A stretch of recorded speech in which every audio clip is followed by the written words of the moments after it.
Hey, so, I just watched Astro Boy. Yeah, the 2009 animated movie. And honestly, I thought it was just gonna be some fun robot action thing. But wow, it really hit me emotionally. Like, way more than I expected. So let me walk through it. There's this scientist, Dr. Tenma. His son, Toby, dies in a freak accident during a military robot test. It's brutal. Instead of dealing with the grief like most people would, crying, healing, whatever, Tenma decides to build a robot version of Toby. Like, not just a tribute, a full-on replacement. With Toby's memories and everything.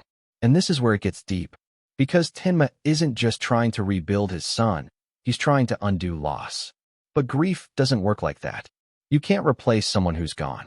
That robot, even though he looks and sounds like Toby, isn't him.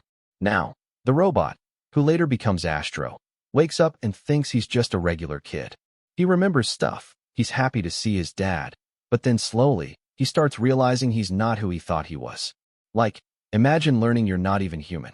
That the memories you thought were yours were just programmed in. That would mess anyone up.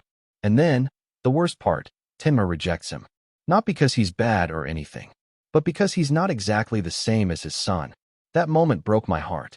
Because all Astro wanted was to be loved, and the one person he trusted most just tossed him aside.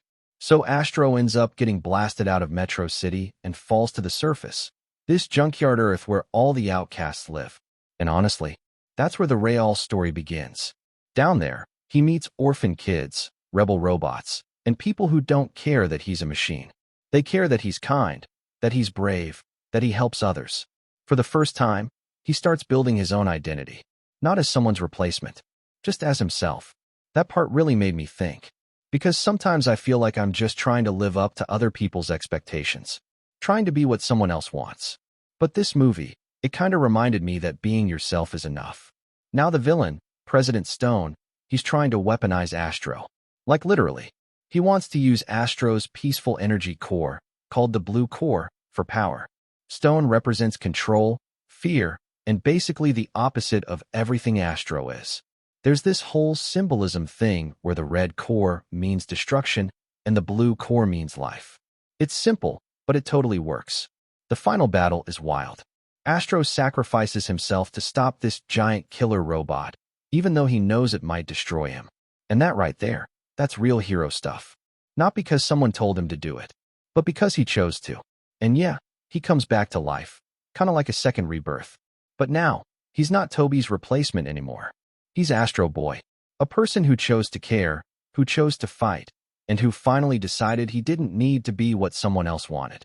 And yeah, he has machine guns in his butt. That part is weird, but somehow it still works. So yeah, Astro Boy isn't just a flashy robot movie.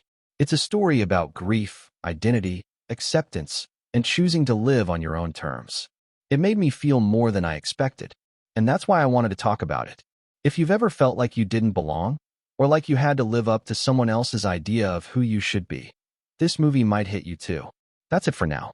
I'm gonna keep breaking down more movies like this here on the Picture Mavericks, because sometimes the ones people ignore are the ones that say the most.